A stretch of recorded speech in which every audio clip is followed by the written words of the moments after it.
Proklamasi. Kami, bangsa Indonesia, dengan ini menyatakan kemerdekaan Indonesia. Kami mengulangi lagi, Republik Indonesia telah berdiri. The Republic of Indonesia has been proclaimed.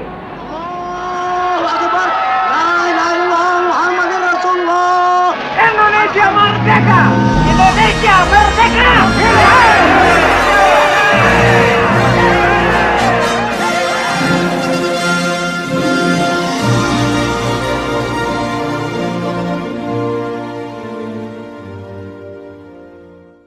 Proklamasi Kemerdekaan 17 Agustus 1945 melahirkan Indonesia menjadi suatu bangsa yang merdeka dan berdaulat. Perjuangan bangsa memasuki tahap baru, yakni perjuangan membela dan mempertahankan kemerdekaan dari ancaman dan upaya penjajahan kembali di bumi Nusantara. Oleh sebab itu, Panitia Persiapan Kemerdekaan Indonesia atau PPKI pada sidang 22 Agustus 1945 mengambil keputusan untuk membentuk 1. Komite Nasional Indonesia, 2. Partai Nasional Indonesia, 3. Badan Keamanan Rakyat atau BKR. Pada tanggal 29 September 1945, pasukan sekutu mendarat di Jakarta yang kemudian diketahui telah diboncengi oleh Nika dengan tujuan untuk menguasai kembali bumi Nusantara. Maka dari itu, Presiden Soekarno dengan segera mengeluarkan maklumat pembentukan Tentara Keamanan Rakyat atau TKR pada tanggal 5 Oktober 1945 untuk mempertahankan kemerdekaan. Saat itu belum tersedia perangkat hukum yang mengatur organisasi TKR atau Angkatan Perang. Anggota TKR saat itu terbentuk dari berbagai latar belakang sehingga tidak memahami hakikat disiplin tentara. Untuk menyikapi kondisi pada saat itu, maka Markas Tertinggi Tentara Keamanan Rakyat melalui Kepala Markas Besar Umum Tentara Keamanan Rakyat, Letnan Jenderal Urip Sumoharjo, mengeluarkan pengumuman tentang pembentukan kepolisian tentara di Yogyakarta pada tanggal 8 Desember 1945 yang memerintahkan agar tiap-tiap divisi membentuk polisi tentara. Seiring berjalannya waktu, pada tanggal 7 Januari 1946 terjadi perubahan nama dari Tentara Keamanan Rakyat menjadi Tentara Keselamatan Rakyat. Kemudian pada tanggal 25 Januari 1946, Tentara Keselamatan Rakyat kembali dirubah menjadi Tentara Republik Indonesia atau TRI. Pada masa TRI dilakukan penyempurnaan melalui Panitia Besar Reorganisasi yang diketuai Letnan Jenderal Urip Sumoharjo. Tepat pada tanggal 25 Mei 1946, terbentuklah susunan Markas Besar Umum Tentara dan Kementerian Pertahanan Bagian Militer. Kemudian, dilantiklah Jenderal Sudirman dengan diambil sumpah dan mewakili atas nama semua pejabat yang dilantik pada saat itu. Dalam pelantikan ini, Jenderal Mayor Santoso diangkat sebagai Kepala Polisi Tentara dan Kolonel Sunaryo sebagai wakilnya pada Kementerian Pertahanan Bagian Militer. Perkembangan organisasi polisi militer dapat dilukiskan sebagai berikut, bahwa pada dasarnya polisi militer lahir bersamaan dengan Angkatan Perang Republik Indonesia, disusul dengan struktur organisasi Markas Tinggi Tentara Keamanan Rakyat, di mana polisi tentara pada mulanya menjadi bagian dari Badan Penyelidik Pusat. Badan ini terdiri dari penyelidik masyarakat umum atau PMO, penyelidik militer khusus, dan polisi tentara hingga akhirnya pada 3 Mei 1946 Panglima Besar Jenderal Sudirman membubarkan penyelidik militer khusus. Untuk menyempurnakan organisasi polisi tentara, maka Markas Besar Polisi Tentara melakukan rapat-rapat internal untuk mengatur tugas pokok dan fungsi polisi tentara yang didahului dengan rapat-rapat pendahuluan di Yogyakarta dan Wonosobo, Jawa Tengah.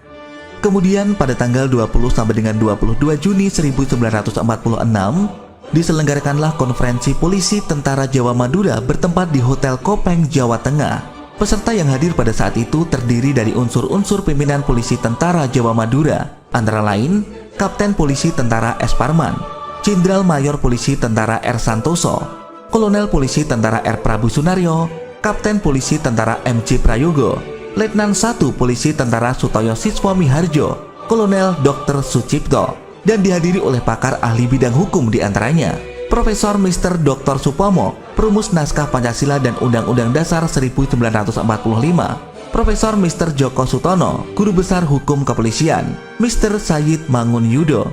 Di dalam konferensi Hotel Kopeng ini, para unsur pimpinan polisi tentara dan para ahli di bidang hukum merumuskan berbagai hal, antara lain pengertian polisi tentara, susunan organisasi, pembatasan kekuasaan dan wewenang, dan segi teknis lainnya. Dan pada tanggal 22 Juni 1946, para pimpinan satuan polisi tentara bersama para ahli hukum telah menyepakati dan membentuk satu divisi polisi tentara Republik Indonesia dengan nama Divisi Gajah Mada. Divisi ini terbagi atas 3 resimen di Jawa dan Madura. Awal mula penggunaan nama Gajah Mada timbul dari gagasan Kapten S. Parman dan Letnan 1 Sutoyo Siswamiharjo, serta didukung oleh seluruh peserta konferensi.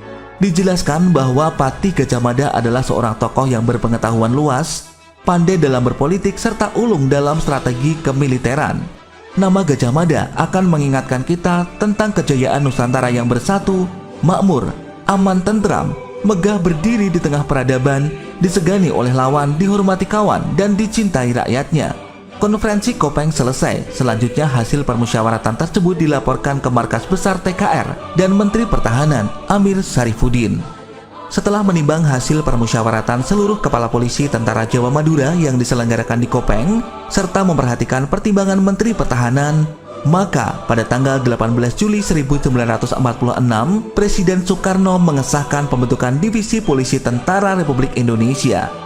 Divisi tersebut bermarkas di Gedung Sosietet Militer tak jauh dari Gedung Agung Istana Kepresidenan di Yogyakarta, terletak di kawasan Loji Kecil, timur Benteng Vredenburg yang merupakan basis kekuatan tentara dan memiliki instalasi militer yang cukup lengkap, seperti barak, gudang senjata, asrama tentara, hingga ruang tahanan militer. Ada 3 lokasi penjara di benteng ini, penjara tahanan politik, penjara perwira, dan penjara Tamtama dan Setelah Bintara. Tamtama Bintara biasanya taruh di sini. Ini sel sementara sebelum putusan hukuman dari pengadilan militer. Latar belakang sejarah bangunan yang digunakan sebagai markas besar polisi tentara atau MBPT dahulunya tidak terlepas dari pendirian Benteng Vredenburg. Diperkirakan bangunan Sosietet Militer didirikan pada masa sebelum tahun 1908. Pada awalnya, di sebelah selatan gedung Sosietet Militer terdapat lapangan yang digunakan untuk latihan baris berbaris. Di sebelah utara gedung Sosietet Militer merupakan kuburan Belanda. Kuburan ini diperuntukkan bagi mereka yang berpangkat perwira. Dahulu, gedung Sosietet Militer juga digunakan untuk rekreasi keluarga militer Belanda yang bertempat tinggal di lingkungan loji, baik itu berada di loji kecil maupun loji besar. Pada liburan akhir pekan atau hari penting lainnya, di gedung ini digelar berbagai pertunjukan hiburan. Gedung eks Markas Besar Polisi Tentara terdiri atas ruang utama berdenah segi 4, beratap limasan, dan berfungsi sebagai ruang pertemuan. Sedangkan ruang sayap selatan berdenah huruf L dan beratap limasan. Pada tahun 1982, bangunan ini direvitalisasi dan difungsikan sebagai tempat kegiatan pendidikan dan kebudayaan. Pasca reformasi tahun 1998, bangunan ini direvitalisasi kembali dan mengalami alih fungsi sebagai kantor dan taman budaya Daerah Istimewa Yogyakarta. Gedung Sosietet Militer beralamat di Jalan Sriwedani nomor 1, Yogyakarta. Pada tahun 2011, bangunan eks Markas Besar Polisi Tentara ini ditetapkan sebagai cagar budaya. Selanjutnya pada tanggal 5 Oktober 1946, bertempat di alun-alun Yogyakarta, tepatnya pada hari ulang tahun Angkatan Perang Republik Indonesia yang pertama, Presiden Soekarno menyampaikan keputusan penganugerahan Panji kepada beberapa divisi angkatan bersenjata. Salah satunya adalah Divisi Satuan Polisi Tentara. Kemudian pada tanggal 20 Maret 1948, semua badan-badan kepolisian militer, polisi tentara, polisi tentara laut, dan pengawas Tentara Nasional Indonesia disatukan dalam wadah Korps Polisi Militer atau CPM yang sementara dipimpin oleh staf Angkatan Perang Komodor Udara Surya Dharma dan dilanjutkan Kolonel Gatot Subroto yang kemudian menjadi Gubernur Militer selaku Panglima Operasi Penumpasan PKI Madiun. Dan barulah pada tanggal 20 Mei 1959 dikeluarkan Skep Kasat nomor 340/5/1959 yang menetapkan bahwa tanggal 22 Juni merupakan hari jadi polisi militer. Dan pada tanggal 26 Mei 1959 sesuai SK Kasat nomor 365/5/1959 telah disahkan Panji Gajah Mada sebagai logo polisi militer. Dijelaskan oleh Panji Hanif Gumilang SEMM, Kurator Museum dan Tenaga Ahli Cagar Budaya Dinas Kebudayaan dan Pariwisata Kota Salatiga, bahwa Hotel Kopeng sebagai saksi bisu terbentuknya Divisi Gajah Mada. Hotel yang didirikan pada tahun 1922 dahulu masuk dalam wilayah Afdeling Kota Salatiga merupakan bagian dari Onder Distrik Getasan. Hotel ini dirancang sebagai tempat wisata bagi orang-orang Belanda. Di sekitar tempat ini banyak didirikan wahana rekreasi bagi orang-orang kulit putih, di antaranya kolam renang, lapangan tenis, lapangan golf, tempat bermain kartu, dan gedung hiburan. Setelah kekalahan Belanda pada masa pendudukan Jepang, Hotel Kopeng dipergunakan sebagai markas dan rumah sakit bagi tentara Jepang. Ketika Jepang menyerah pada tahun 1945, hotel ini kembali ke tangan Mr. Buch. Kemudian tahun 1947 pada saat agresi militer pertama, Hotel Kopeng diambil alih oleh Belanda dan dijadikan sebagai tangsi militer Belanda, sehingga bangunan ini menjadi salah satu target untuk dibumi hanguskan para pejuang. Pada saat itu Kopeng merupakan salah satu daerah pergerakan fisik para pejuang kemerdekaan Indonesia. Diceritakan beberapa orang pejuang dari Kopeng yang menjadi mata-mata dan membentuk jaringan kontak dengan Angkatan Darat, tertangkap oleh militer Belanda pada tanggal 12 November 1947. Kemudian, mereka dipaksa Belanda untuk menggali tanah dan akhirnya beberapa pejuang Kopeng dieksekusi Belanda di tempat tersebut. Penguasaan atas bangunan Hotel Kopeng berakhir setelah adanya penyerahan pemerintah Belanda kepada Republik Indonesia Serikat pada tanggal 2 November 1949. Setelah beberapa tahun kemudian, Hotel Kopeng dikuasai oleh Teritorium 4 Diponegoro dan dikelola oleh Puskopat Kodam 7 Diponegoro. Hotel Kopeng yang memiliki cerita sejarah cukup panjang ini sekarang menjadi salah satu bangunan bersejarah serta menjadi sarana pendukung objek wisata di wilayah Kopeng, Jawa Tengah. Jadi semakin jelas, tanggal 20 sampai 22 Juni terlaksana konferensi polisi tentara di Kopeng. Saat itu Kopeng berada di Afdeling atau wilayah Salatiga. 3 minggu setelah itu, Presiden Soekarno pada tanggal 18 Juli 1946 mengeluarkan surat keputusan tentang pembentukan Satuan Divisi Polisi Tentara dan menetapkan 3 resimen di bawahnya.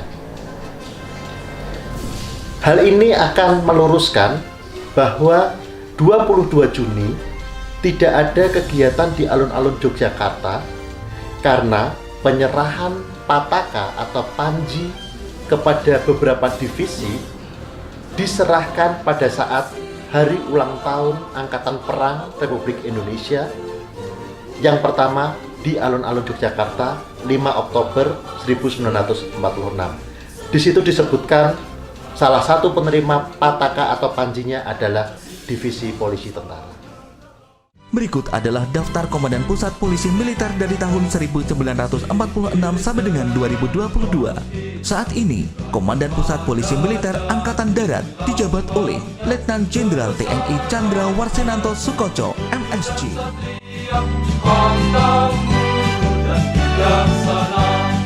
Hiduplah hidup seperti kita, semerbak sebar seluruh Nusa, kembangkan semarak pahlawan bangsa, kembangkan semarak pahlawan bangsa. Tegakkan tinggi menaraku, jadi lambang suci setiap waktu bahwa